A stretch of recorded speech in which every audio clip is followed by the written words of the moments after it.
ಹಾಟಿನಲ್ಲೇ ಈ ಜಗ ನಾಟಿ ಉತ್ಪನ್ನವಾಯಿತು ಉತ್ಪನ್ನವಾಯಿತು. ಹಾಟೆ ಹಾಟೆ ಅನ್ನಬೇಡ ತಂಗಿ, ಆಟ ಸಣ್ಣದಲ್ಲ. ಹಾಟೆ ಹಾಟೆ ಅನ್ನಬೇಡ ತಂಗಿ, ಆಟ ಸಣ್ಣದಲ್ಲ. ಹಾಟೆ ಹಾಟೆ ಅನ್ನಬೇಡ ತಂಗಿ, ಆಟ ಸಣ್ಣದಲ್ಲ. ಅದು ಬಲು ದೊಡ್ಡದು ತಂಗಿ, ತಿಳಿಯುವ ತಂಗಿ. ಅದು ಬಲು ದೊಡ್ಡದು ತಂಗಿ, ತಿಳಿಯುವ ತಂಗಿ.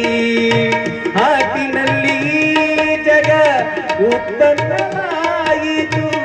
ಹಾಟಿನಲ್ಲಿ ಜಗ ಉತ್ಪನ್ನವಾಯಿತು. ಅದು ಬಲು ದೊಡ್ಡದು ತಂಗಿ, ಅದು ಬಾಳು ದೊಡ್ಡದು ತಂಗಿ, ತಿಳಿಯುವ ತಂಗಿ. ಹಾಟೆ ಹಾಟೆ ಅನ್ನಬೇಡ ತಂಗಿ, ಆಟ ಸಣ್ಣದಲ್ಲ. ಹಾಟೆ ಹಾಟೆ ಅನ್ನಬೇಡ ತಂಗಿ, ಆಟ ಸಣ್ಣದಲ್ಲ.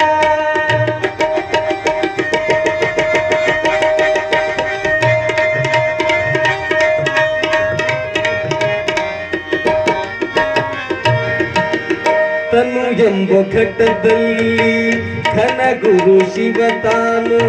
ತನು ಎಂಬ ಘಟ್ಟದಲ್ಲಿ ಘನ ಗುರು ಶಿವ ತಾನು. ವಾಸ ಮಾಡ್ಯನ ತಿಳಿಯುವ ತಂಗಿ, ವಾಸ ಮಾಡ್ಯಾನ ತಿಳಿಯುವ ತಂಗಿ. ಈ ದೇಹಕ್ಕ ಬಂದು ಹಸುತ್ರೆಸಗೊಳಿಸಿತು. ಈ ದೇಹಕ್ಕ ಬಂದು ಹಸುತ್ರೆಸಗೊಳಿಸಿತು. ಅದು ಬಲು ದೊಡ್ಡದು ತಂಗಿ, ಅದು ಬಲು ದೊಡ್ಡದು ತಂಗಿ, ತಿಳಿಯುವ ತಂಗಿ. ಹಾಟೆ ಹಾಟೆ ಅನ್ನಬೇಡ ತಂಗಿ, ಆಟ ಸಣ್ಣದಲ್ಲ. ಹಾಟೆ ಹಾಟೆ ಅನ್ನಬೇಡ ತಂಗಿ, ಆಟ ಸಣ್ಣದಲ್ಲ. ಆಟ ಸಣ್ಣದಲ್ಲ, ಆಟ ಸಣ್ಣದಲ್ಲ. ಈ ಹಾಟ ಅನ್ನುವಂತ ಪದಕ್ಕ ಗಂಗವ್ವ ತಂಗಿ ಅನ್ನುವುದರ ಮೂಲಕ ಅದರ ಮಹತ್ವ ತಿಳಿ ಹೇಳುತ್ತಾಳೆ. ಇದರಿಂದಲೇ ನಾವು, ಇದರಿಂದಲೇ ನೀವು, ಇದರಿಂದಲೇ ಜಗವೆಲ್ಲ. ನಾವು ಅಷ್ಟೇ ಅಲ್ಲ, ಜೀವ ಜಂತುಗಳು ಕೂಡ ಹುಟ್ಟಬೇಕಾದ್ರೆ ಇದರಿಂದಲೇ. ಇದನ್ನ ಅರಿಯವ್ವ ತಿಳಿಯವ್ವ ತಂಗಿ ಅಂತ ತಿಳ್ಕೊಂಡು ಆಕೆಗೆ ಜಡ್ಡನ್ನ, ಆ ರೋಗನ್ನ ಬಿಡಿಸಿಬಿಡುತ್ತಾಳೆ. ಯಾವ ಹೆಣ್ಮಗಳು ಮಡಿವಾಳ ಮಗನಿಗೆ ಬೈದಿದ್ಲೋ ಬಂದು ಕ್ಷಮಾ ಕೇಳುವಂಥವಳು ಆಗ್ತಾಳೆ. ಆದ್ರ ಜನ ಆಡೋದು ಮಾತ್ರ ಬಿಡ್ಲಿಲ್ಲ. ಗಂಗಾವಗೂ ಅನ್ನಕ್ ಶುರು ಮಾಡ್ತಾರೆ, ಮಗ ಮಡಿವಾಳಗ ಅನ್ನಕ್ಕೂ ಶುರು ಮಾಡ್ತಾರೆ. ಎಲ್ಲಿ ಹೋಗ್ತಾನ, ಎಲ್ಲಿ ಬರ್ತಾನ, ಎಲ್ಲಿ ಕಾಣ್ತಾನ, ಕಂಡಲ್ಲೆಲ್ಲ ತಂದಿರ್ಲಾರ್ದ ಮಗ ಇವ ಅದಾನಲ್ಲ, ಅಪ್ಪಿರ್ಲಾರ್ದ ಮಗ ಅಂತ ಹಿಂಗ ನೋಡದವೆಲ್ಲ ಅನ್ಬೇಕು. ಅವು ಅನಿಸ್ಕೊಂಡ್ಲು ಖರೆ, ಮಗ ಮಡಿವಾಳ ಅನಿಸ್ಕೊಳಕ್ ಒಂದು ತರ ಆಗಕ್ಕ, ಒಂದೊಂದು ತರ ಆಗಾಕತ್. ಎಷ್ಟು ಮಟ್ಟಿಗೆ ಆಗಾಕತ್ತು ಅಂದ್ರ ಅವ್ಗ ಗಂಗವ್ಗ ಕೇಳ್ತಾನ, ನನಗ್ ಹಿಂಗನಾಕತ್ರು, ಎಲ್ಲಿ ಹಾದ್ರು ಎಲ್ಲಿ ಬಂದ್ರು ಹಿಂಗನಾಕತ್ರು, ಹೆಂಗ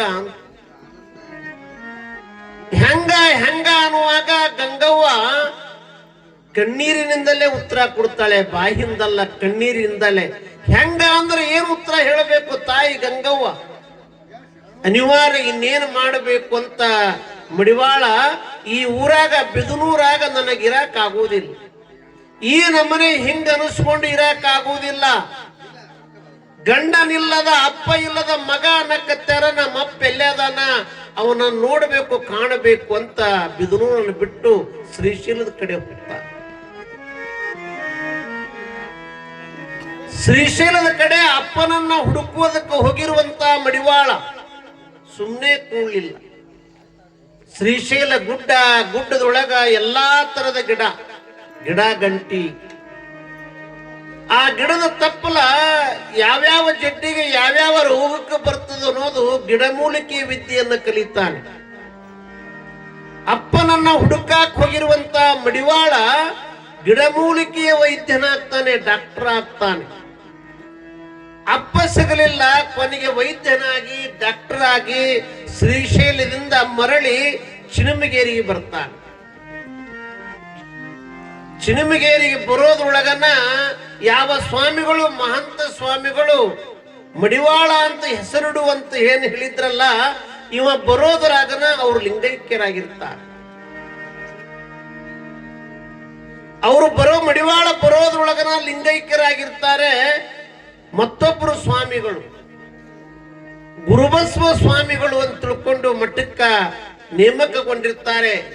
ಅವರಿಗೆ ಬಂದು ನಮಸ್ಕಾರ ಮಾಡ್ತಾನೆ. ಆವಾಗಲೇ ಬಾಲಕ ಹೋಗಿ ಮಡಿವಾಳ ಯುವಕನಾಗಿರ್ತಾನೆ, ಬಿಸಿ ರಕ್ತದಿಂದ ಕೂಡಿರ್ತಾನೆ. ತಾಯಿಯ ಹಾಗೆನೆ ಹೆಚ್ಚು ಆಧ್ಯಾತ್ಮದ ಕಡೆ ಒಲವು ಇರಿಸಿಕೊಂಡಿರ್ತಾನೆ. ಹೊಸದಾಗಿ ಬಂದಿರುವಂತ ಚಿಣಮಗೇರಿಯ ಗುರುಬಸವ ಸ್ವಾಮಿಗಳಿಗೆ ವಿನಂತಿ ಮಾಡಿಕೊಳ್ತಾನೆ, ಕೇಳ್ಕೊಂತಾನೆ.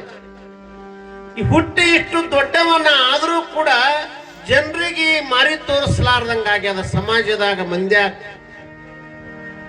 ಈ ವಯಸ್ಸಿನಾಗನು ನನಗ ಹಿಂಗಂತಾರ. ಇದನ್ನ ಈ ಶಬ್ದವನ್ನ ತಪ್ಪಿಸ್ಕೋಬೇಕು ಅಂತಂದ್ರ ನನಗ ಮನುಷ್ಯನ ಮಾಡಿ ಸಂಸ್ಕಾರವನ್ನ ಕೊಡೋದ್ರ ಮೂಲಕ, ಉಪದೇಶವನ್ನ ಮಾಡೋದ್ರ ಮೂಲಕ, ದೀಕ್ಷೆಯನ್ನ ನೀಡೋದ್ರ ಮೂಲಕ ನನಗ ಮನುಷ್ಯನ ಮಾಡ್ರಿ. ಹಿಂಗ ಅನ್ನೋದು ಜನ ಅನ್ನೋದು ತಪ್ಪು ಸರಿ ಅಂತ ಕೇಳ್ಕೊಂತಾನೆ, ವಿನಂತಿ ಮಾಡಿಕೊಳ್ತಾನೆ. ಆ ಗುರುಬಸವ ಸ್ವಾಮಿಗಳು,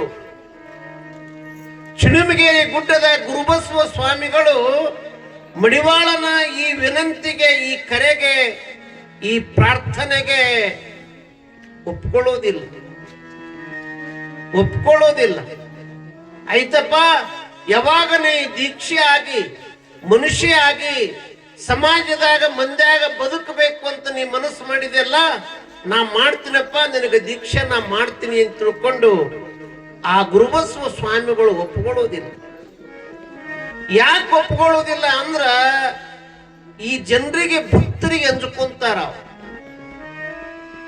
ಇವ ಹಿಂಗ ಹುಟ್ಟದವ, ಇಂಥವನಿಗೆ ನಾ ಧರ್ಮದ ದೀಕ್ಷೆ ಮಾಡಿಬಿಟ್ರೆ ನನಗೆಲ್ಲಿ ಮಠ ಬಿಟ್ಟು ಕಳಿಸ್ತಾರೆ, ಊರು ಬಿಟ್ಟು ಕಳಿಸ್ತಾರೆ ಅನ್ನುವ ಭಯಕ್ಕ, ಅಂಜಿಕೆಗೆ ಆ ಗುರುಬಸವ ಸ್ವಾಮಿಗಳು ಮಡಿವಾಳನಿಗೆ ದೀಕ್ಷೆ ಮಾಡ್ಸಾಕ ಒಪ್ಪುದಿಲ್ಲ.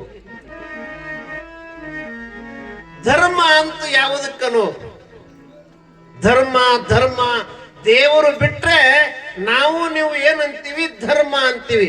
ಧರ್ಮ ಅಂದ್ರೆ ಬಿದ್ದವರನ್ನ ಎತ್ತಿ ಹಿಡಿಯುವುದು, ಬಿದ್ದವರನ್ನ, ಬೀಳುತ್ತಿರುವವರನ್ನ, ಬೀಳಲಿರುವವರನ್ನ ಯಾರು ಎತ್ತಿ ಹಿಡಿತಾರೆ ಅವರಿಗೆ ಧರ್ಮವಂತರು ಅಂತ ನಾವು ಕರೀತೀವಿ.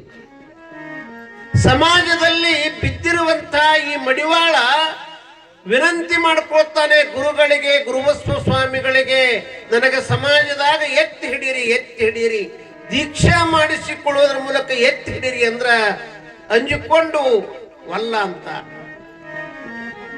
ಅಲ್ಲಿ ಹೋಗ್ತಾನೆ, ಇಲ್ಲಿ ಹೋಗ್ತಾನೆ, ಎಲ್ಲಾ ಕಡೆ ಮಠ ತಿರುಗ್ತಾನೆ. ಯಾವ ಮಠದ ಸ್ವಾಮಿಗಳು ಈ ಭಯದಿಂದ, ಅಂಜಿಕೆಯಿಂದ ದೀಕ್ಷೆ ಮಾಡಿಸ್ತೀನಿ ಅಂತ ಒಪ್ಕೊಳ್ಳೋದಿಲ್ಲ.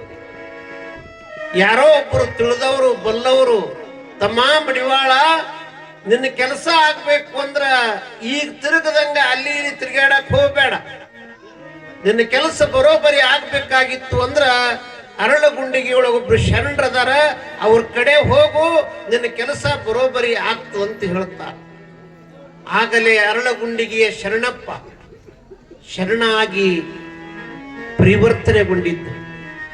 ಒಬ್ಬ ಕೂಲಿಕಾರ, ಒಬ್ಬ ಒಕ್ಕಲಿಗ, ಒಬ್ಬ ರೈತ, ಸಾಮಾನ್ಯ ರೈತ, ಅರಳಗುಂಡಿಗೆಯ ಸಾಲೋಕ್ಯ ಮನೆತನದಲ್ಲಿ ಹುಟ್ಟಿರುವಂತ ಆದಪ್ಪನವರ ಮಗ ಶರಣಪ್ಪ. ಜನರ ಬಾಯಾಗ ಆಗಲೇ ಶರಣ ಅನ್ನುವಂತ ಅಪರೂಪದ ಶಬ್ದ ಹೊತ್ತುಕೊಂಡು ಈ ಭಾಗದೊಳಗೆ ಹೆಸರುವಾಸಿಯಾಗಿದೆ. ದಯಾಮಯ ಅಂತಃಕರಣ, ಕಕಲಾತಿ ಕಾಳಜಿ ಉಳ್ಳಂತ ಅರಳಗುಂಡಿಗೆಯ ಶರಣರ ಕಡೆ ಹೋದ್ರೆ ನಿನ್ನ ಕೆಲಸ ಬರೋಬರಿಯ. ಉದುಬತ್ತಿಯಂತೆ ಸುಟ್ಟುಕೊಂಡು ಹಿತವನ್ನ, ಜನಹಿತವನ್ನ, ಪರೋಪಕಾರವನ್ನ ಮಾಡುವಂತ ಕಾಯಕ ದಾಸೋಹವನ್ನ ನಂಬಿಕೊಂಡಿರುವಂತ ಅರಳಗುಂಡಿಗೆ ಶರಣರ ಕಡೆ ಹೋಗಪ್ಪ ಅಂದಾಗ ಅಲ್ಲಿಗೆ ಬರ್ತಾನೆ. ಅರಳಗುಂಡಿಗೆ ಹೀಗೆ ಬರ್ತಾನೆ, ಶರಣರ ದರ್ಶನ ಮಾಡ್ತಾನೆ. ಶರಣರಿಗೆ ಹಿಂಗ ನಮಸ್ಕಾರ ಮಾಡಿ ಹೇಳೋದ್ರೊಳಗನ ಮಡಿವಾಳಪ್ಪನ ಕಣ್ಣಾಗ ನೀರು ಪಳ ಪಳ ಉದುರ್ತೀವಿ. ಕಣ್ಣೀರು ನೋಡಿ ತಲೆ ಮ್ಯಾಗ ಬೆನ್ನ ಮ್ಯಾಲ ಕೈಯಾಡಿಸಿ, ಯಾಕಪ್ಪ ಎದುರು ಸಲುವಾಗಿ ಬಂದಿದೆ, ಯಾಕಪ್ಪ ಎದುರು ಸಲುವಾಗಿ ಬಂದಿದೆ ಅಂತ ಕೇಳುವಾಗ, ನಿಮ್ಮ ಕಡೆ ಒಂದು ಕೆಲಸ ಆಗ್ಬೇಕು, ನನಗೆ ಬಲ್ಲವರು ತಿಳಿದವರು ಹೋಗಿ ಹೇಳಿದಾರ, ಅದಕ್ಕೆ ನಾ ಬಂದಿದ್ದೆ. ಅದು ಯಾವ ಕೆಲಸ ಅಂತ ಕೇಳ್ತಾರೆ. ನೀ ಬಂದಿದ್ದು ಯಾವ ಕೆಲಸಕ್ಕೆ ಬಂದಿದಿ ಹೇಳಪ್ಪ ಅಂದಾಗ ಮಡಿವಾಳ ಅಂತಾನೆ, ತಿಪ್ಪ್ಯಾಗ ಪತ್ರಿ ಗಿಡ ಹುಟ್ಟ್ಯಾದ, ಗಿಡದ ಪತ್ರಿ ಪೂಜಾಕ ಬರ್ತಾವ ಇಲ್ಲ ಅಂತ ಕೇಳ್ತಾರ. ತಿಪ್ಪ್ಯಾಗ ಪತ್ರಿ ಗಿಡ ಹುಟ್ಟ್ಯಾದ, ಗಿಡದ ಪತ್ರಿ ಪೂಜಾಕ ಬರ್ತಾವ ಇಲ್ಲ ಅಂತ ಕೇಳುವಾಗ ಮಡಿವಾಳಪ್ಪನವರ ಈ ಮಾತಿಗೆ ಸಹಜವಾಗಿ ಪತ್ರಿ ಗಿಡ ಎಲ್ಲಿ ಯಾಕೆ ಹುಟ್ಟಾಲಾಕ, ಹೊಲದಾಗ ಹುಟ್ಟಾಲಾಕ, ಹಿತ್ತಲದಾಗ ಹುಟ್ಟಾಲಾಕ, ತ್ವಾಡದಾಗ ಹುಟ್ಟಾಲಾಕ, ಮನೆ ಮುಂದೆ ಹುಟ್ಟಾಲಾಕ, ಪತ್ರಿ ಗಿಡ ಎಲ್ಲಿ ಯಾಕೆ ಹುಟ್ಟಾಲಾಕ, ಗಿಡದ ಪತ್ರಿ ಪೂಜಾಕ ಬರ್ತಾವ ಅಂತ ಸಹಜವಾಗಿ ಹೇಳಿಬಿಡ್ತಾರ. ತಮ್ಮ ಅಡ್ಡಾಡ್ಬೇಡ್ರಿ.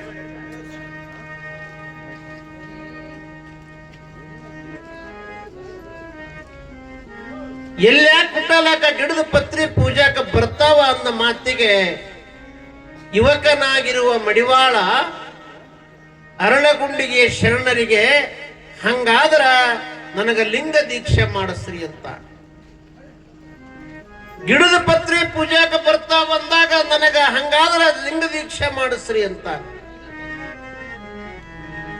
ಅರಳಗುಂಡಿಗೆ ಶರಣರು ಮಡಿವಾಳನಿಗೆ ಅಂತಾರ, ಆ ಪತ್ರಿ ಗಿಡಕ್ಕೂ ಲಿಂಗ ದೀಕ್ಷೆಗೂ ಏನು ಸಂಬಂಧ, ಏನೇನು ಸಂಬಂಧ ಅಂತ ಹೇಳುವಾಗ ಮಡಿವಾಳ ತನ್ನ ತಾಯಿಯ ಜೀವನದ ವೃತ್ತಾಂತವನ್ನ ತಿಳಿಸಿ ಹೇಳ್ತಾ, ನಾ ಹಿಂಗ್ ಹುಟ್ಟಿ ಬಂದ, ಜನ ನನಗೆ ಅಪ್ಪಿಲ್ಲಾರ್ದ ಮಗ ಅಂತ ತಿಳ್ಕೊಂಡು ಅನ್ನುವಂಥ ಈ ಪದ ನನ್ನಿಂದ ದೂರ ಆಗಬೇಕು, ಅದಕ್ಕೆ ದೀಕ್ಷಾ ನಿಮ್ಮಿಂದ ನಡೀಬೇಕು ಅಂದಾಗ ಗೊತ್ತಾಗ್ತದೆ. ಎಲ್ಲವನ್ನ ತಿಳ್ಕೊಂತಾರ ಒಂದ ಮಾತೊಳಗ, ಐತಪ್ಪ ಯಾವಾಗ ನನ್ನ ಮ್ಯಾಲ ಭರವಸೆ ಇಟ್ಟು ನೀ ಬಂದಿದಿ ಅಂದ ಮ್ಯಾಲ ನಾ ದೀಕ್ಷೆ ಮಾಡಿಸ್ತೀನಿ ಅಂತ. ದೀಕ್ಷೆ ಅಂದ್ರೆ ಅದೊಂದು ಸಂಸ್ಕಾರ, ಧರ್ಮದ ಒಂದು ಸಂಸ್ಕಾರ. ನಾ ಹೋಗಿ ನೀ ಆಗುವ ಸಂಸ್ಕಾರ, ಅಂಗ ಹೋಗಿ ಲಿಂಗ ಆಗೋದು, ನರ ಹೋಗಿ ಹರ ಆಗೋದು, ಮಾನವ ಹೋಗಿ ಮಹಾದೇವನಾಗುವ ಸಂಸ್ಕಾರಕ್ಕ ಲಿಂಗ ದೀಕ್ಷೆ ಅಂತ ಕರಿತೀವಿ. ಅದನ್ನ ನಾ ಕೊಡಿಸ್ತೀವಿ. ಯಾರ ಭರವಸೆ ಮ್ಯಾಲ ಶರಣರು ಈ ಮಾತು ಮಡಿವಾಳನಿಗೆ ಹೇಳ್ತಾರೆ ಅಂದ್ರೆ, ಪ್ರತಿದಿನ ಅವರ ಮನೆಗೆ ಆ ಊರಿನ ಹಳೇಪೇಟೆ ಬಸ್ಸಯ್ಯನವರು ದಿನಾ ಮುಂಜಾನೆ ಅವರನ್ನ ಬರಮಾಡಿಕೊಳ್ಳಬೇಕು. ಯಾರು? ಅರಳಗುಂಡಿಗೆ ಶರಣರು. ಯಾಕೆ ಬರಬೇಕು, ಅವರನ್ನ ಯಾಕೆ ಬರಮಾಡಿಕೊಳ್ತಿದ್ರು ಅಂದ್ರೆ, ಶರಣರು, ಅರಳಗುಂಡಿಗೆ ಶರಣರು ಲಿಂಗವಂತರಾಗಿ ಅಷ್ಟಾವರಣ ಸಂಪನ್ನರಾಗಿ, ಅಷ್ಟಾವರಣವೇ ಅಂಗವಾಗಿ, ಪಂಚಾಚಾರವೇ ಪ್ರಾಣವಾಗಿ, ಶತಸ್ಥಲವೇ ಆತ್ಮವಾಗಿ ಇರಿಸಿಕೊಂಡಿರುವಂತಹ ಈ ಲಿಂಗವಂತ ಧರ್ಮವನ್ನ ಚಾಚೂ ತಪ್ಪದೆ ಶ್ರದ್ಧೆಯಿಂದ ಅನುಕರಣೆ ಮಾಡ್ತಾ ಇದ್ರು. ಲಿಂಗಾಯತರಿಗೆ ದೇವರುಗಳು ಮೂರಂತೆ, ದೇವರುಗಳು ಮಾತನಾಡುವ ದೇವರುಗಳು ಮೂರಂತೆ. ಅವು ಯಾವುವು ಅಂತ ಕೇಳಿದ್ರೆ, ಗುರು, ಲಿಂಗ, ಜಂಗ. ಇವುಗಳನ್ನ ನಾವು ಆರಾಧನೆ ಮಾಡಬೇಕು. ಯಾವ ಮೂಲಕ ಅಂದ್ರೆ ವಿಭೂತಿ ರುದ್ರಾಕ್ಷಿ ಮಂತ್ರದಿಂದ. ದಿನ ವಿಭೂತಿ ಧಾರಣೆ, ರುದ್ರಾಕ್ಷಿ ಧಾರಣೆ, ಬಾಯಿಂದ ಮಂತ್ರ ಉಚ್ಚಾರ. ಇವು ಮೂರುಗಳಿಂದ, ಇವು ಮೂರು ವಸ್ತುಗಳೇ ಪೂಜೆ ಮಾಡಿದ ಮೇಲೆ ಕೂಲಿ ಬೇಕಲ್ಲ. ಅದು ಯಾವುದು ಅಂತ ಕೇಳಿದ್ರೆ ಪಾದೋದಕ ಪ್ರಸಾದ. ಪ್ರಸಾದಕ್ಕಿಂತ ಮೊದಲು ನಮಗೆ ಪಾದೋದಕ. ಆ ಪಾದೋದಕವನ್ನ ಪಡೆಯುವುದಕ್ಕ ಆ ಊರಿನ ಹಳೇಪೇಟೆ ಬಸ್ಸಯ್ಯನವರನ್ನ ಶರಣರು ದಿನಾ ಮನೆ ಕರೆಸ್ಬೇಕು, ಪಾದಪೂಜೆ ಮಾಡಬೇಕು. ಪಾದದಿಂದ ಬಂದಿರುವಂತ ಪಾದೋದಕವನ್ನ ತಗೊಂಡ ಮೇಲೆ ಅವರಿಗೆ ಪ್ರಸಾದ, ನಂತರ ಶರಣರು ಪ್ರಸಾದ, ಬಂದವರಿಗೆಲ್ಲ ಪ್ರಸಾದ. ಈ ಹಳೇಪೇಟೆ ಬಸಯ್ಯನವರ ಮುಖಾಂತರ ಮಡಿವಾಳನಿಗೆ ದೀಕ್ಷೆ ಮಾಡಿಸ್ಬೇಕು ಅನ್ನುವ ದೃಷ್ಟಿಯಿಂದ ಆಯ್ತು ನಾ ಲಿಂಗ ದೀಕ್ಷೆ ಮಾಡಿಸ್ತೀನಿ ಅಂತಾರೆ ಶರಣ. ಹೀಗಾಗಿ ಆ ಬಸಯ್ಯನವರಿಗೆ ಕರೆಯಾಗ ಕಳಿಸ್ತಾರೆ ಶರಣ. ಅವ್ರ ಮಟ್ಟಕ್ಕೆ ಕರೆಯಾಗ ಕಳಿಸ್ತಾರೆ. ಆಗಲೇ ವಿಷಯ ಗೊತ್ತಿತ್ತು, ಹಿಂಗ್ ಬಂದಾನ ಮಡಿವಾಳ, ಹಿಂಗ್ ಹುಟ್ಟಿ ಬಂದಾನ, ಇಂಥವ ಬಂದಾನ ಅಂತ ತಿಳ್ಕೊಂಡು ಹಳೇಪೇಟೆ ಬಸಯ್ಯನವರಿಗೆ ಪಕ್ಕ ಗೊತ್ತಾಗಿತ್ತು. ಆ ಸಂದರ್ಭದಲ್ಲಿ ಕರೆಯಾಗ ಕಳಿಸಿದಾಗ ಬಸಯ್ಯನವರು ಹೋಗುವುದಿಲ್ಲ, ಇದನ್ನ ತಿಳಿದು ಹೋಗುವುದಿಲ್ಲ. ಅವಾಗ ಶರಣರು ಮಡಿವಾಳನಿಗಂತಾರ, ಕೆಲಸ ನಮ್ಮದದ, ಗುರುಗಳು ನಮ್ಮ ಕರೆಯಾಗ ಕಳಿಸರು ಬರ್ಲಿಲ್ಲ ಅಂದ್ರ ನಾವ ಅಲ್ಲಿ ಹೋಗೋಣ. ಸ್ವಲ್ಪ ಸಿಟ್ಟಿನವರು ಅದಾರ ಬಸಯ್ಯನವರು, ಹಳೇಪೇಟೆ ಬಸಯ್ಯನವರು ಸ್ವಲ್ಪ ಸಿಟ್ಟಿನವರು ಅದಾರ. ಯಾವುದೇ ಒಂದು ಮಾತಿಗೆ ಬಡಾನೆ ಸಿಟ್ಟಿಗೆದ್ದು ಬಾಯಿಗೆ ಬಂದಂಗ ಬೈತಾರ. ಅದಕ್ಕ ಅವ್ರು ಏನ್ ಯಾಕನಲ್ಲಕ್ಕ, ನಾ ಹೇಳ್ದಂಗ ಮಾಡಪ್ಪ, ನೀ ಮುಂದೆ ಹೋಗು, ನಾನು ನಿನ್ನಿಂದ ಬರ್ತೀನಿ ಅಂತ ತಿಳ್ಕೊಂಡು ಹೋದಗಳನ್ನೇ ಬಸಯ್ಯನವ್ರನ್ನ ಕಂಡು ಅವ್ರ ಪಾದ ಗಟ್ಟಿಯಾಗಿ ಹಿಡ್ಕೋ, ವಿಷಯ ತಿಳಿಸು, ನಾ ಬಂದು ಹೇಳ್ತೀನಿ ಅಂತ ತಿಳ್ಕೊಂಡು ಇಬ್ರು ಕೂಡಿನೇ ಮಡಿವಾಳನ ಮುಂದ, ಶರಣರು ಹಿಂದ. ಹಳೇಪೇಟೆ ಬಸಯ್ಯನವ್ರ ಮನೆಗೆ ಹೋಗಿ ಅವ್ರ ಕಣ್ಣುಗಳನ್ನೇ ಪಾದ ಗಟ್ಟಿಯಾಗಿ ಹಿಡಿದು ನಮಸ್ಕಾರ ಮಾಡಕ್ ಹೋಗ್ತಾರೆ. ನಮಸ್ಕಾರ ಮಾಡಿಸ್ಕೊಳ್ಳಾರ್ದನೆ ಮಡಿವಾಳನಿಗೆ ಅವರ ಪಾದದಿಂದ ಒದ್ದಿ ಬಿಡ್ತಾರೆ. ದೀಕ್ಷೆ ಮಾಡಂಗಿಲ್ಲ ಅಂತ ಖಂಡಿತವಾಗಿ ತನ್ನ ಕಾಲುಗಳಿಂದ ಒದಿಯುವುದರ ಮೂಲಕ ತಿರಸ್ಕಾರ ಮಾಡುತ್ತಾನೆ. ಇದನ್ನ ಕಂಡಿರುವಂತಹ ಶರಣರು ಮಡಿವಾಳ ಅವ ಹಳೇಪೇಟೆ ಬಸಯ್ಯನವರಿಗೆ ಕೈ ಮುಗಿದಂತಾರ. ಅಲ್ಲಿ ಇಲ್ಲಿ ಎಲ್ಲಾ ಕಡೆ ತಿರುಗಿ ಇಲ್ಲಿಗೆ ಬಂದಾನ, ನನ್ನ ಮ್ಯಾಲ ಭರವಸೆ ಇಟ್ಟು, ನಾನ್ ನಿಮ್ ಮ್ಯಾಲ ಭರವಸೆ ಇಟ್ಟು ಮಾತು ಕೊಟ್ಟಿದ್ದೀನಿ, ಹಂಗೆಲ್ಲ ಮಾಡಬೇಡ್ರಿ, ಅವನಿಗೆ ದೀಕ್ಷೆ ಮಾಡಿಸ್ಬೇಡ್ರಿ. ಈ ಮಾತು ಹೇಳಿದಾಗ ಶರಣರ ಮ್ಯಾಲೂ ಸಿಟ್ಟಾಗ್ತಾನ. ಎಷ್ಟರ ಮಟ್ಟಿಗೆ ಸಿಟ್ಟಾಗ್ತಾನ ಹಳೇಪೇಟೆ ಬಸಯ್ಯನವರು ಅಂದ್ರೆ, ಇಳಿತನ ನನಗೆ ದೇವರು ಶರಣ ಅಂತ ತಿಳ್ಕೊಂಡಿದ್ದೆ ನಾನು, ಇನ್ನು ಮ್ಯಾಲ ನನಗೆ ಶರಣ ಅಂತ ಅನ್ನಂಗಿಲ್ಲ. ಧರ್ಮ ಕೆಡಿಸೋ ಕೆಲಸ ನೀ ಯಾವಾಗ ಕೈ ಹಾಕಿದೆ ಅಂದ ಮ್ಯಾಲ ಈ ಊರಾಗ ನೀರ ಇರಬೇಕು, ಇಲ್ಲ ನಾರ ಇರಬೇಕು ಅಂತ ಗೆರಿ ಹಾಕ್ತಾರ. ಹಳೇಪೇಟೆ ಬಸಯ್ಯನವರು ಶರಣರಿಗೆ ಅಂತಾನೆ ಧರ್ಮ ಕೆಡಿಸಕತ್ತಿ ಇಂಥವ್ರಿಗೆಲ್ಲ ಧರ್ಮ ದೀಕ್ಷೆಯನ್ನ, ಲಿಂಗ ದೀಕ್ಷೆಯನ್ನ ಮಾಡಿಸಿ ಧರ್ಮ ಹಾಳು ಮಾಡಕತ್ತಿದಿ, ನಿನ್ನಂತವ ಈ ಊರಾಗಿರಬಾರದು, ಈ ಕೆಲಸ ನಿನ್ನಿಂದ ನಡೀತು ಅಂತಂದ್ರೆ ಈ ಊರಾಗ ನೀರ ಇರಬೇಕು, ಇಲ್ಲ ನಾರ ಇರಬೇಕು ಅಂತ ಗೆರಿ ಹಾಕ್ತಾರೆ. ಈ ಮಾತಿಗೆ ಶರಣರು ಹಿಂಜರಿಯುವುದಿಲ್ಲ, ಈ ಮಾತಿಗೆ ಶರಣರು ಅಂಜುವುದಿಲ್ಲ. ಹಳೇಪೇಟೆ ಬಸಯ್ಯನವರು ಈ ಮಾತು ಯಾವಾಗ ಅಂತಾರ, ಅವಾಗಲೇ ಅವ್ರಿಗೆ ಕೈ ಮುಗಿದು ಮರಣವೇ ಮಹಾನವಮಿ ಅಂತ. ನನಗೆ ಮರಣ ಬಂದ್ರೆ ನಾ ಅಂಜುವುದಿಲ್ಲ, ಹಬ್ಬ ಅಂತ ತಿಳ್ಕೋತೀನಿ ಅಂತ ಅವ್ರಿಗೆ ಕೈ ಮುಗಿದು ಇಬ್ರು ಕೂಡಿ ಶರಣರ ಮಟ್ಟಕ್ಕೆ ಬರ್ತಾರೆ, ಮಹಾಮನಿಗೆ ಬರ್ತಾರೆ. ಮತ್ತೆ ಮಾತು ಕೊಟ್ಟಿದ್ರು ಮಡಿವಾಳಗ, ಹೆಂಗರ ಇವನಿಗೆ ಲಿಂಗ ದೀಕ್ಷೆ ಮಾಡಿಸ್ಬೇಕಂತಲ್ಲ ವಿಚಾರ ಮಾಡಿ, ಯಾರಿಂದ ಶರಣರು ಅರಳಗುಂಡಿಗೆ ಶರಣರು ದೀಕ್ಷಾ ಪಡ್ಕೊಂಡಿದ್ರು ಆ ಗುರುಗಳಿಂದಲೇ ಮಡಿವಾಳಪ್ಪರಿಗೆ ಮಾಡಿಸ್ಬೇಕು ಅಂತ ಕಲಿಕೇರಿಯ ಮುರುಳಾರಾಧ್ಯ ಶಿವಾಚಾರ್ಯರ ಹತ್ರ ಕರ್ಕೊಂಡು ಹೋಗ್ತಾರೆ. ಶರಣರ ಬಗ್ಗೆ ಗೌರವ, ನನ್ನಿಂದ ದೀಕ್ಷಾ ಪಡ್ಕೊಂಡಿರುವಂತ ಒಬ್ಬ ಸಾಮಾನ್ಯ ಶರಣಪ್ಪ ಇವತ್ತು ಶರಣಾಗಿ ಈ ಭಾಗದೊಳಗೆ ಹೆಸರುವಾಸಿ ಆಗ್ಯಾನ ಅಂತ ತಿಳ್ಕೊಂಡು ಅವರಿಗೆ ಒಂದು ಅಭಿಮಾನ, ಗೌರವ. ಇಂಥವರ ಗುರು ಆದ್ನೆಲ್ಲ ಅಂತ ಅವರಿಗೆ ಗೌರವ. ಮಡಿವಾಳಪ್ಪನ ಕರ್ಕೊಂಡು ಪಟ್ಟದೇವರ ಮುಂದೆ ಹೇಳೋದ್ಗಳನ್ನೇ ಒಂದೂ ಮಾತಾಡ್ಲಿಲ್ಲ ಅವರು, ಒಂದೊಂದು ಮಾತಾಡ್ಲಿಲ್ಲ. ಹಳೇಪೇಟೆ ಬಸಯ್ಯನವರಂಗ ಒಂದೊಂದು ಮಾತಾಡ್ಲಿಲ್ಲ. ಆಯ್ತು ಶರಣರ ನೀವು ಕರ್ಕೊಂಡು ಬಂದಿರಿ ಅಂದ ಮೇಲೆ ದೀಕ್ಷೆ ಮಾಡಿಬಿಡೋಣ ಅಂತ ದೀಕ್ಷೆ ಕೊಟ್ಟು ಬಿಡ್ತಾರೆ. ಲಿಂಗ ದೀಕ್ಷೆ ಕೊಟ್ಟು ಬಿಡ್ತಾರೆ. ಲಿಂಗ ದೀಕ್ಷೆ ಮಾಡಿಕೊಂಡು ಇನ್ನೇನು ಕಲಿಕೇರಿಯಿಂದ ಅರಳುಗುಂಡಿಗೆ ಬರೋರು. ಇದೇ ನಿರೀಕ್ಷಣೆಯಲ್ಲಿರುವಂತ ಹಳೇಪೇಟೆ ಬಸಯ್ಯನವರು, ನಾನಂತೂ ಗೆರಿ ಹಾಕಿನಿ, ಊರಾಗ ನೀರ ಇರಬೇಕು ಇಲ್ಲ ನಾರ ಇರಬೇಕು ಅಂತ ಗೆರಿ ಹಾಕಿನಿ ಅನ್ನೋ ಆಲೋಚನೆ ಒಳಗನ ಕಲಿಕೇರಿಗೆ ಹೋಗಿದ್ದು ಗೊತ್ತಾಯಿತು. ಆ ಪಟ್ಟದೇವರಿಂದ ಲಿಂಗ ದೀಕ್ಷೆ ಆಗಿದ್ದು ಗೊತ್ತಾಯಿತು.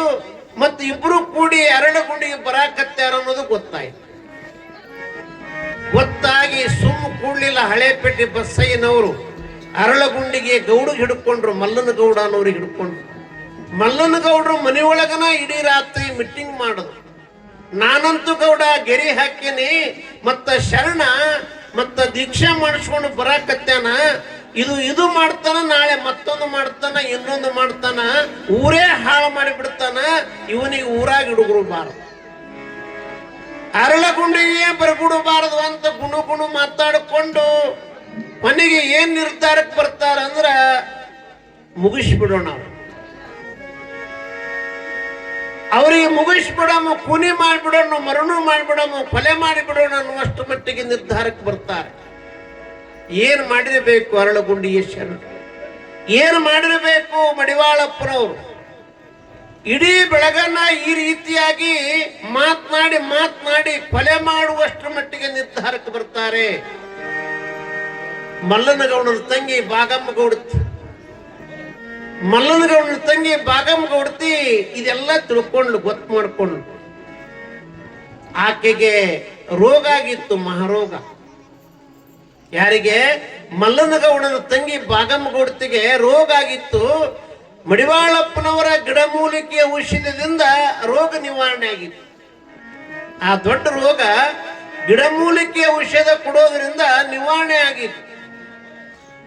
ಹೀಗಾಗಿ ಆ ಹೆಣ್ಮಗಳು ಬಾಗಮ್ಮ ಗೌಡತಿ ಮಡಿವಾಳಪ್ಪನವ್ರ ಮೇಲೆ ಅತ್ಯಂತ ಪ್ರೀತಿ ವಿಶ್ವಾಸ ಬಂದಿತ್ತು.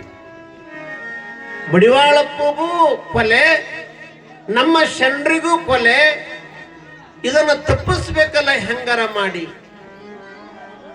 ಮಲ್ಲನಗೌಡನ ಹಿಡ್ಕೊಂಡು ಹಳೇಪೇಟೆ ಬಸಯ್ಯನವರು ರೊಕ್ಕ ಕೊಟ್ಟು ಮುಗಿಸಿದ್ದರು. ಅರಳಗುಂಡಿಗೆ ಆ ಕ್ವಾಣಸಿರಿಸಿಗೆ ತೆಲುಗು ಬಾಳ ಸಮೀಪನ, ನೀವು ಹಿಂಗ್ ಕೂಡ್ರಿ, ಬಂದಿದ್ದು ನೋಡಿ ಅವ್ರಿಗೆ ಮುಗಿಸ್ಬಿಡ್ರಿ ಅಂತ ದುಡ್ಡಿಗೆ ಮುಗಿಸ್ಬಿಟ್ಟಿದ್ರು. ಪಗಾರಕ್ಕೆ ಆಶಕ್ಕೆ ಒಳಗಾಗಿ ಯಾರು ಕುಡುಗೋಲ, ಯಾರು ಕೊಡ್ಲಿ, ಯಾರು ಬಡಿಗಿ ಹೀಗೆಲ್ಲ ತಗೊಂಡು ತಯಾರಾಗಿ ಹೋಗಿತ್ತು.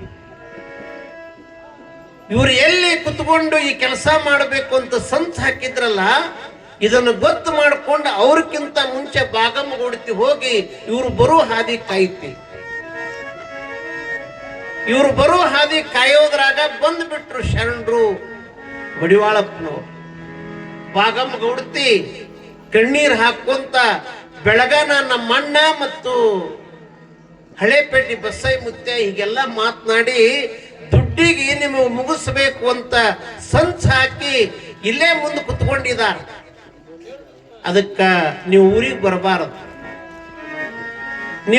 ಬರಬಾರದು, ಬಂದ್ಬಿಟ್ರೆ ಈ ಅನಾಹುತ ಆಗ್ತದ, ಇದರಿಂದ ನೀವು ಹೆಂಗಾರ ಮಾಡಿ ತಪ್ಪಿಸ್ಕೋಬೇಕು ಅಂತ ಬಾಗಮ್ಮ ಗೌಡತಿ ಹೇಳಿದಾಗ, ಬಾಗಮ್ಮ ಗೌಡತಿಗೆ ಶರಣರು ಹೇಳ್ತಾರೆ, ಅರಳಗುಂಡಿಗೆ ಶರಣರು, ಬಸಯ್ಯನವರಿಗೆ ಅವತ್ತು ಗೆರಿ ಹಾಕದಾಗ ನಾ ಹೇಳಿ ಬಂದೀನಿ, ಮರಣವೇ ಮಹಾನವಮಿ ಅಂತ, ಮುಂದಿಟ್ಟು ಹೆಚ್ಚು ಹಿಂದಿಡಂಗಿಲ್ಲ, ನನಗೇನ್ ಯಾಕಾಗಲಕ್ಕ, ನಾ ಮಾತ್ರ ಅರಳಗುಂಡಿಗೆ ಹೋಗ್ತೀನಿ.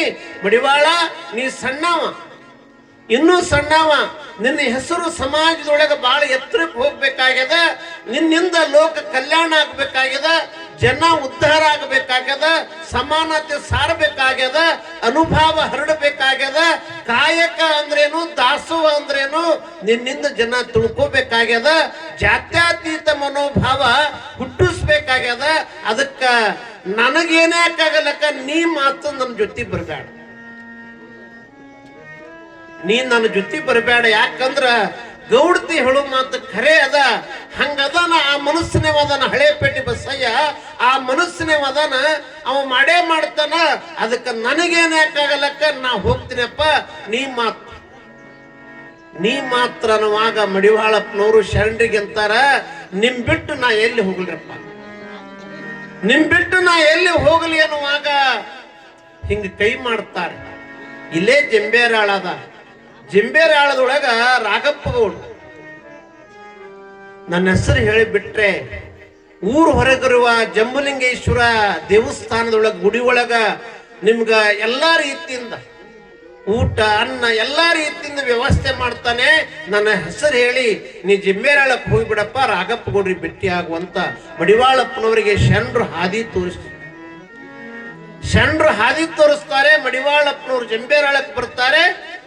ಶರಣರು ಅರಳುಗುಂಡಿಗೆ ಅವ್ರು ಕಾಯ್ಕೊಂತ ಕುಂತಿದ್ರು.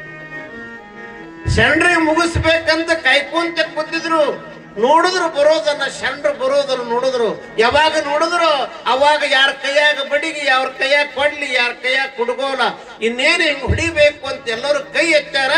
ಎಲ್ಲರ ಮಧ್ಯದಾಗ ಶರಣರು ಅದಾರ, ಅವ್ರಿಗೆ ಮುಗಿಸ್ಬೇಕು ಅಂತ ಹಿಂಗ್ ಹೊಡ್ಯಾಕ್ ಹೋಗ್ತಾರ. ಯಾರ್ಯಾರ ಕೈ ಹೆಂಗೆ ಎತ್ತಾರ ಹಂಗಾದ. ಅವಾಗ ಶರಣರು ಅಂತಾರ, ಕೂಲಿಗೆ ಬಂದವ್ರು ನೀವು, ನಿಮ್ಮ ಕೆಲಸ ಆದ್ರೆ ನಿಮ್ ಪಗಾರ ಸಿಗ್ತದ, ಮುಗಿಸ್ಬಿಡ್ರಪ್ಪ ಅಂತ ಕೈ ಮುಗಿದು ಹೇಳ್ತಾರೆ. ಅಷ್ಟೊತ್ತಿಗೆ ಶರಣರನ್ನ ಕಂಡಗಳನ್ನೇ ಪರಿಣಾಮ ಆಗ್ತದ. ತಪ್ಪಾಯಿತು ಅಂತ ತಿಳ್ಕೊಂಡು ಅವಾಗ ಶರಣರು ಒಂದು ಮಾತು ಹೇಳ್ತಾರೆ, ಆಸೆಗೆ, ರೊಕ್ಕದ ಆಸೆಗೆ ಈ ಕೆಲಸ ಎಂದು ಯಾವ ಕಾಲಕ್ಕೂ ಜೀವಮಾನದಾಗ ಮಾಡಬಾರ್ದ್ರಪ್ಪ.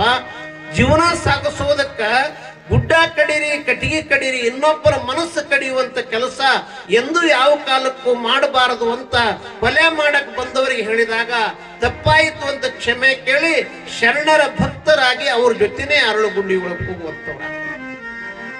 ಈ ಕಡೆ ರಾಘಪ್ಪ ಗೌಡರ ಸಾಯ ಸಹಕಾರದಿಂದ ಜಟ್ಯಾವ ಆ ಜಂಬುಲಿಂಗೇಶ್ವರ ದೇವಸ್ಥಾನದೊಳಗೆ ಉಳ್ಕೊಂಡು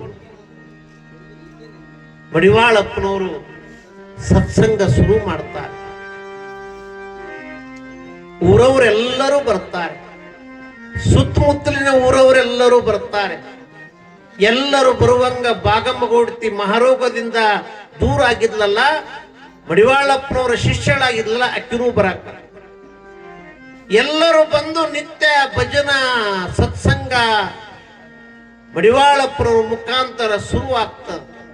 ಇಂಥವ್ರು ಬಂದು ಹಿಂಗಿಂಗ ಅಂತ ತಿಳ್ಕೊಂಡು ಗುರುಗಳು ಕೊಟ್ಟಿರುವಂತ ಇಷ್ಟಲಿಂಗ ಅಂಗೈಯಲ್ಲಿ ಇರಿಸಿಕೊಂಡು ನಿತ್ಯ ಬೆಳಗಿನ ಜಾವ ಸ್ವಲ್ಪ ಹೊತ್ತು ಲಿಂಗಾನುಸಂಧಾನ ಮಾಡೋ. ಶಿವ ಶಿವ ಶಿವ ಶಿವ ಶಿವ ಶಿವ ಎಂದೊಮ್ಮೆ